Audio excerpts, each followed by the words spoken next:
So ayan guys, papunta tayo ngayon sa Masbate City. Pero ang problema natin, ayan, may checkpoint tayo na madadaanan dito.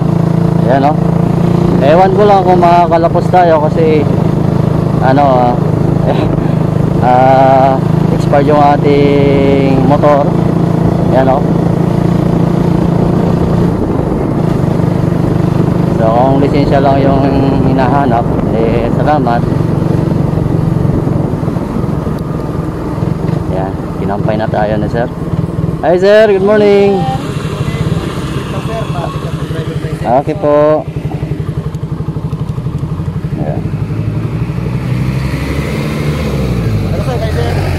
Taga dito lang sa city, Masbate. Sa ano kasi sa Binggit? Oo, nagtrabaho kasi ako doon. Oo. Thank you. Thank you sir. Salamat sir.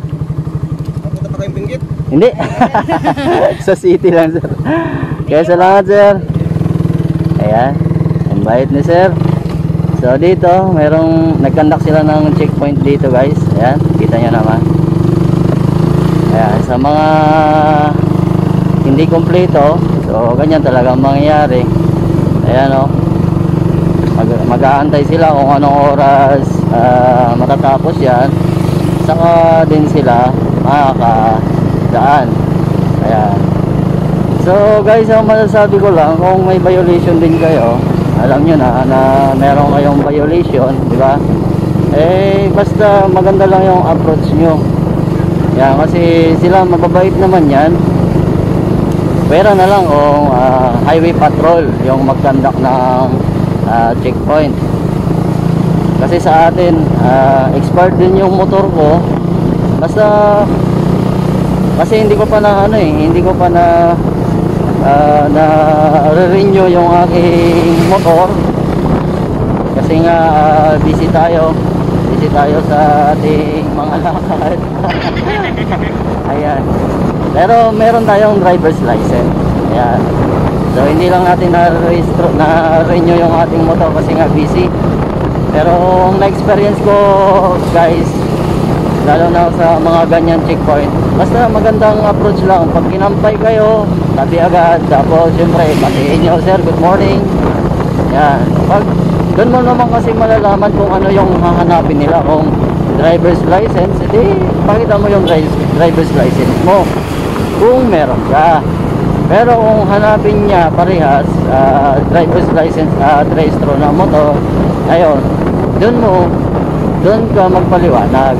Yan, katulad sa akin, kung hinanap nila yung rehistro ng motor, possible sabihin ko na hindi pa ako nakapag-renew.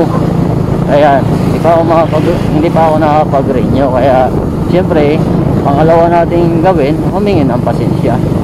Ayan, kasi mababait naman yan sila guys. Ayan, kasi pero advice ko lang na sana kumuha talaga ng driver's license at iparehistro yung motor para hindi tayo abala sa ating travel. Ayan. Nga pala guys, kung bago ka pala sa aking channel ay welcome ka at huwag mong kalimutan na pindutin ang kulay pula at i-follow mo na rin ako sa ating Facebook dahil meron tayong Facebook page. Ayan. So guys, papunta tayo ngayon sa Masbate City kasi nga meron tayong asikasuhin doon. Ayan, baka dumaan na rin tayo sa LTO para ayusin itong ating rehistro ng ating motor. Ayan. Hanggang dito na lang yung ating video. Muli maraming salamat and bye bye.